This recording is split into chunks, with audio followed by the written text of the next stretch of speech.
Hello everybody, I am Anon E. Moose, and welcome back to Let's Play Danganronpa Trigger Happy Havoc. In the last video, we began the class trial, we confirmed that the murder weapon was the dumbbell, and are now exploring the possibility that it was Genocide Jack, the murderous alter ego of Toko Fukawa. The one thing that shows Toko could have a split personality has to do with her behavior. She arrived late, her behavior changed, she fainted. Now this is a tricky one, actually, because this would rely on actually knowing something about, well, the disorder itself. It's going to be one of these two, I think. Because this is just kind of implicating her as the murderer in general, so I'm going to go with she fainted. Are you talking about her fainting? Well, I could say it's close, but not quite fainting, but... Okay, so it'd be her behavior, then. Shoot! Also, like... Never mind. I'm not gonna go into it. Okay, so her behavior changed. You're talking about how she started acting totally different. Oh, right! It's been so long since I recorded, I forgot that she actually briefly did switch into Genocide Jack at the scene. Okay, that was totally my fault. I totally forgot about that. That's right. Think back. She fainted when she saw Chihiro's corpse, and then, when she woke up... Whoa, is that a dead body? Hey, are you dead? She must have hit her head real hard when she fainted. This is quite concerning when she sounds completely different. She was acting funny, that's for sure. That melancholy tone of hers completely disappeared. Don't go assigning adjectives to my tone without permission. Not to mention, I like this game. When she regained consciousness and saw Chihiro's body again, she was utterly calm. In other words, within her is one personality that can't handle blood, and one that obviously can. So when Toko trapped herself in her room, it's because she was scared of Genocide Jack?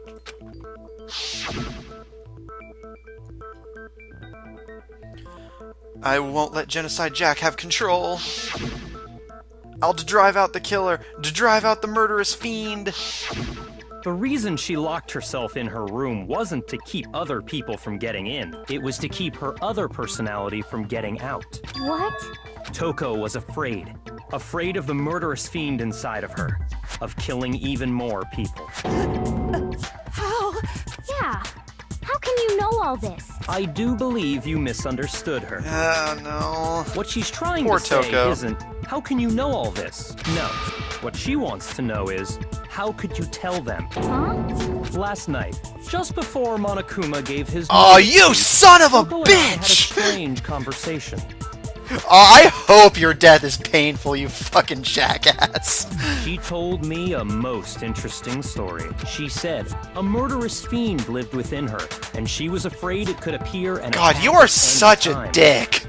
And that trepidation is what's caused her to have such a bleak attitude. Isn't that right, Toko? Yeah, no, she has a right to be pissed. This is all a lie. Right, Toko? You said you wouldn't tell anyone. What? You promised. I can't believe you lied. You have only yourself to blame. You came to me with your tragic little story. I didn't ask you to. I'm not like actually upset. It's like all like, you know, like a show type of thing, but that is genuinely a dick move. This is the real world, not some romantic fantasy fairy tale. Jesus Christ, that's upsetting. Besides, you broke your promise first. You said that as long as you were here, no matter what, you wouldn't let Genocide Jack kill anyone. But in spite of that promise...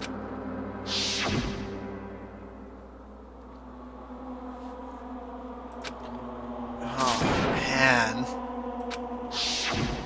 You said if I kept my promise, you would go out with me. That's the only reason I promised. How many times do I have to tell you? I never said that, but you weren't able to do it. You just couldn't resist that rush you got from killing, could you? Monokuma, Judge Monokuma, he's badgering the witness. I tried.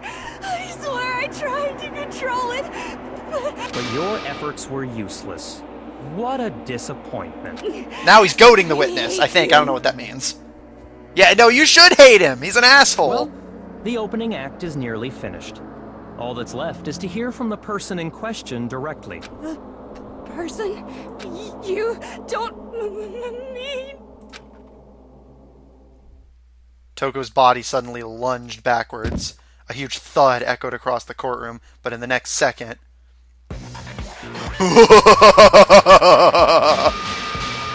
Wow, hello there! Is it me you were hoping to see? What the heck? So you figured it out, huh? Well, whatever. What are you gonna do? I'm the ultimate murderous fiend, Genocide Jack! Or better yet, let's go with Genocide Jill! What the fuck is this? Toko, what happened to you? Not Toko, that's a loser name. And what happened is a textbook split personality. Must be an old textbook then if they're still using that term. What if one of them happens to be a serial killer? You should turn a blind eye to one's fault. She is fun though, I like her. So intense. Like they say, sound in murderous mind, sound in murderous body. This one is so different from the one we've come to know. Yes, well, the world is composed of a front and a back, you know. Just like how every inning has a top and a bottom, or how in the depths of every truth lives a little lie. Behind every dark and gloomy soul lives another that shines as bright as the sun! This is the murderous fiend, Genocide Jack. This is beyond insane. Miss Jack, Jill, can I ask you a question? What's up? Some of us think you might be the mastermind behind our entire situation. What are your thoughts on that? Well, I'll tell you. I am the mastermind of all masterminds! Just kidding! And it's not true? Of course it's not true! How dare you try to link me to that creepazoid? Even evil has standards. And another thing, the police and government and society in the outside world are totally powerless. I mean, they just let this idiotic, bloodthirsty maniac go buck wild all over town. Sure, I'm a bloodthirsty maniac, but life is pain, right? To live is to hurt other people. It's a necessary evil if you want to survive. The act of living itself causes pain for I'm not going to everyone. comment on that. Just kidding again! This should be enough to convince you. This murderous fiend is responsible for Chihiro's death. There's clearly a motive, so there should be no doubt. A motive? Remember what Monokuma told us? If someone didn't murder and graduate within 24 hours, an embarrassing memory or secret would be revealed. Well, let's assume that Toko's secret was about Genocide Jack. If a secret like that came to light, Toko's life would have undoubtedly been I didn't know that ruined. still applied. I thought that kind of, like, went to the side after the whole Leon thing. So she had a very clear motive to never have that side of herself exposed. Interesting. Very, very, very interesting. But sorry, as much as I hate to admit it, I'm not the culprit. But I cannot imagine anyone other than you could murder someone in such a bizarre fashion. Maybe so, but nevertheless, it's the truth. Do you really expect any of us to believe you? Yeah. I could never believe a word you say, you monster. Maybe she's totally right about that, but something's still bothering me. What she said. I need to get some more details about all this. Alright, yeah, a lot of plot happened there, so let's get back to gameplay. That was like 8 straight minutes of plot. Status of the dead... Okay, yeah, I knew this was going to come up. Sorry, but I didn't kill anyone. You say that, but do you really expect any of us Okay, I'm to gonna believe let it? all of the conversation Perhaps happen if you first. had an alibi, that would change things. Oh, an alibi, huh? Now we're talking. When you compare your past murders to this incident, the modus operandi matches completely. Well, no, it doesn't, but More let's wait. proof do we need? I don't want to waste my health. Give it up. You killed her. Okay, so yeah, so it's the modus operandi matches perfectly. Okay, so Sorry, but I didn't kill. You say that, but Perhaps if you had an Oh, an alibi. when you compare your I like her modus voice. operandi matches completely.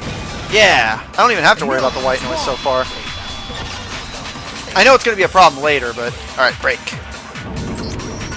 Are the methods of murder really exactly the same? I'm not so sure about that. I think there's a slight difference between the Genocide Jack cases and this one. Huh? How's it any different? Uh-oh, you don't know? Well then, human garbage, let me tell you! I murder with passion and conviction. I consider myself a professional, and I have a very particular way of doing things. Imagine you go to a fancy Italian restaurant. They're very picky about the noodles, the sauce, I'm gonna grab some wall while she's talking. But what happened to Chihiro? It'd be like if that same Italian restaurant started using ragu or Chef Boyardee. Did they have to get the rights to that? This is no creation of mine. Let me rephrase that in a way that maybe makes more sense. There are two clear differences between the Genocide Jack cases and this one.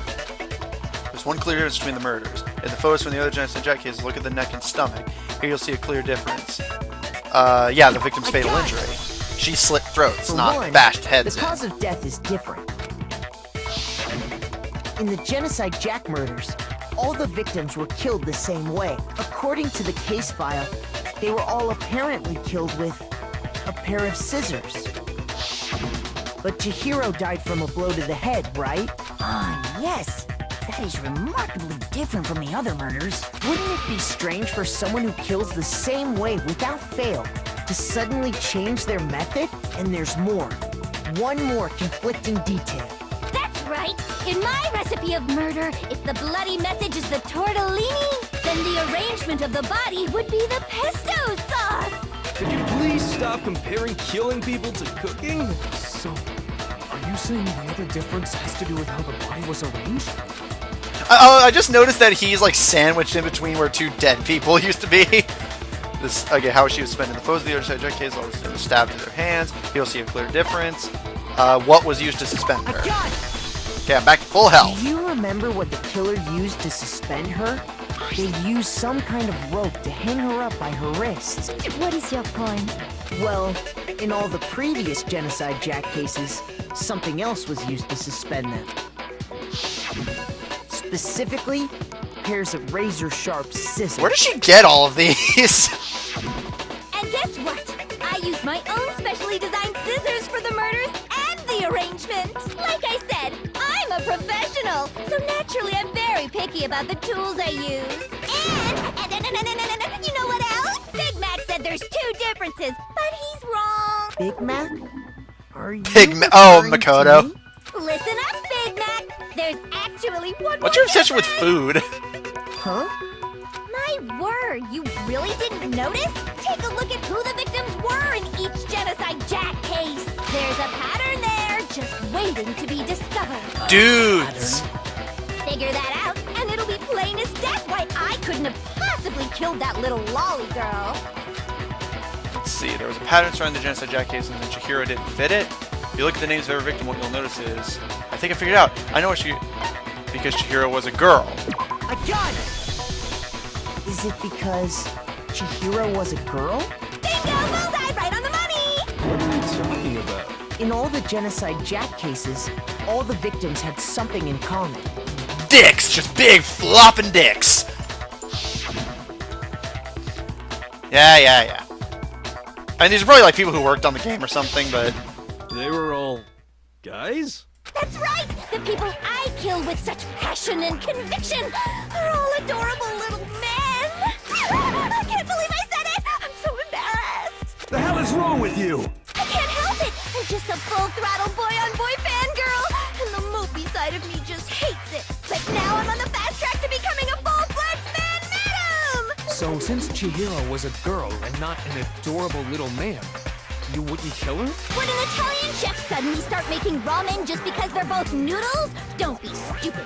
I have too much passion and conviction to cross that line. That's the absolute reality of the one and only. We get it. You've clearly explained your hobby and your philosophy. But that's not all there is to it. Oh. It's a different matter entirely. When you're forced to kill in order to survive. Quiet, lowly cur! Lowly? Cur? I would never kill for a reason as petty as mere survival. And if by some fluke I did kill to survive, And here's where she drops the bomb I've been saying all case. why would I bother with the message and arrangement? It'd make me the obvious Correct! That does make some amount of sense. Plus, whatever reason I have for killing, I would never leave out my prized scissors. Who would go out of their way to use a big, stupid, heavy dumbbell? Maybe you used the dumbbell because you couldn't find any scissors in the school? Any scissors? I don't just use any scissors. I only use my own set of high-class envy of the entire world. So I guess she just makes scissors. them. Okay, whatever. There still aren't any in the school. Are you sure about that?